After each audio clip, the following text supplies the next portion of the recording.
What's up, YouTube family? I want to give a quick shout out to Keep It Sharp 357 for showing us how to do this video. This is my first time sharpening my trimmers, sharpening my clippers, and I'm going to use this method, see how it goes. My first attempt at doing it the way that he showed us how to do it. So check it out. If you have more questions, ask him, not me. I'm not a pro at sharpening clippers. I normally cut hair, but this time I was kind of in a pinch and didn't want to send them out and get them shipped back to sharpen them this time. So let me know what you think. Ask him any questions you have, and I'll link him down in the video. All right.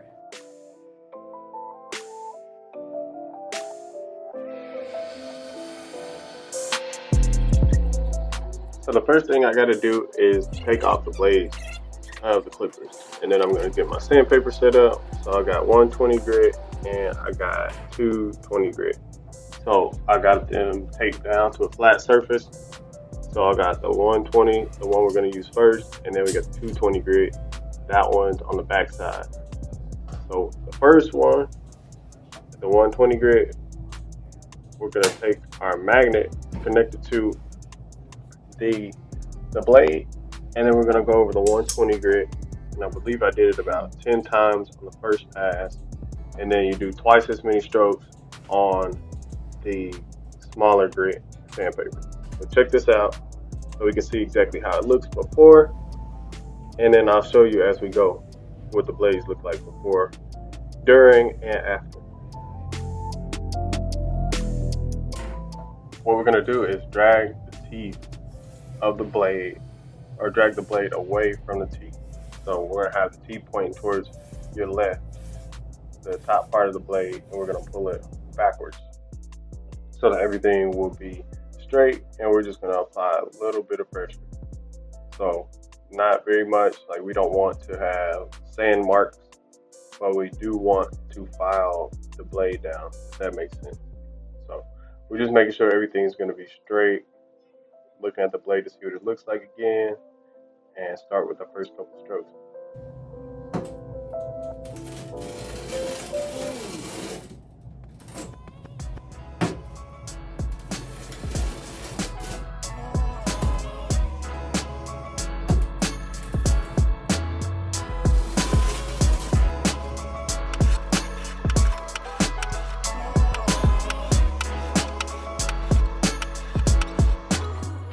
All right, I think that was about 10.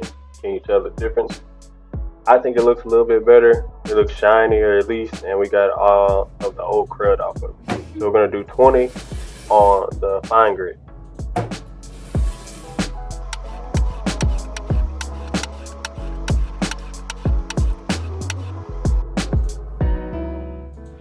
All right, we did the polishing stroke. So what do you think? Well, I think it looks a little shinier. So I want to look at it some more and polish it a little bit more. I think we only did half of them that time anyway.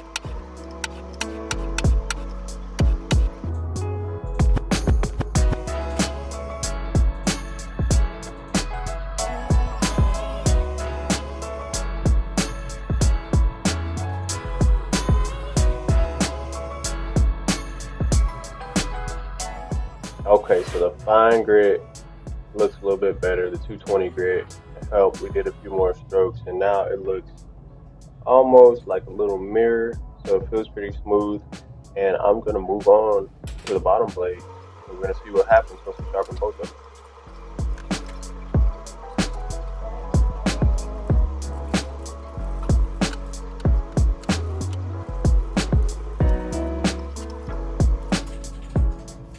So on the wall detailers, there's a small little piece of plastic that connects the bottom blade to the part that goes back and forth. I'm sorry, I'm not thinking of what it's called right now, but I know that we had to take that piece off, and that's what took a little bit longer. And then trying to get it connected to the magnet, I was having some issues.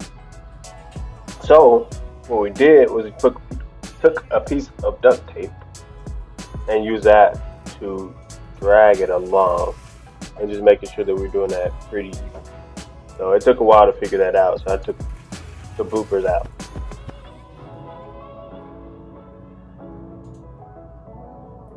So if you see me right here, I'm using more Bro Science to make sure that it is going to be flat and even.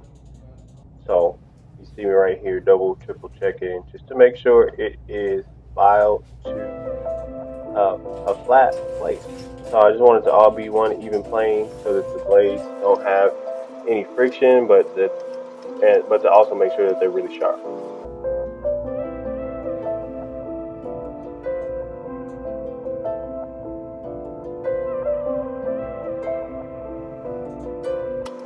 And as I'm cleaning these, just for the record, bro science actually just taking us a pretty long way when it comes to sharpening things as well as cooking. You know, you gotta season things to taste. You gotta make sure, you know, a fade is exactly the way you want it to look on a haircut or the way the client wants it to look. So I feel like that's all subjective, bro science. So I wanted to make sure these were as sharp as possible.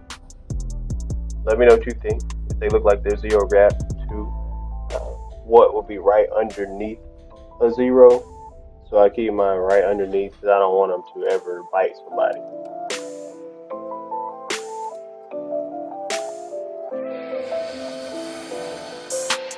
So I put the clippers back together, and it's time for the moment of truth, the arm hair test. If you know, all barbers have no hair on their left arm.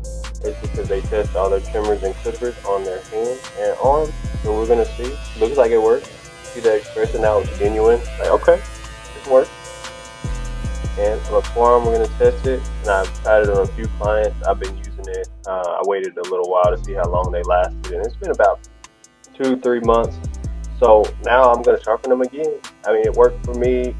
If I can get 1 or 2 more uses out of these blades before replacing them, I'm pretty happy with that. So thank you again for teaching us how to do it. And I hope that the people who see this video give credit to the original author that showed us how to sharpen them in the first place.